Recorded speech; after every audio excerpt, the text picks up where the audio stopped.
Hi అండి. ఈరోజు శని త్రయోదశి కదండి. సర్వేశ్వరాలయంలో దర్శనం చేసుకుని తైలాభిషేకం చేశాము.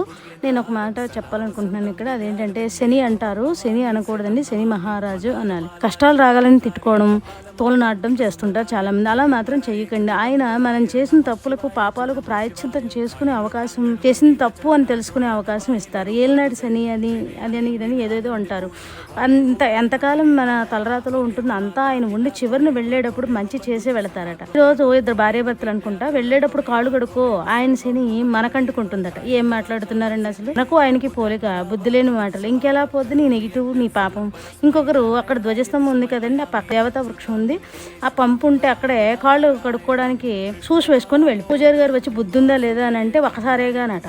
చిచి సిగ్గులేని జన్మ. ఇలాంటివి చేస్తే పాపం పోవడం కాదు, లేనివి అంటుకుంటాయి. త్వరగా ఒక్క మాట, మన ప్రవర్తనే మన జీవితాన్ని మారుస్తుంది. తర్వాతే దైవంపై భారం వేయాలి, అప్పుడు కాపాడుతాం. ఓం శనైశ్చరాయ నమః.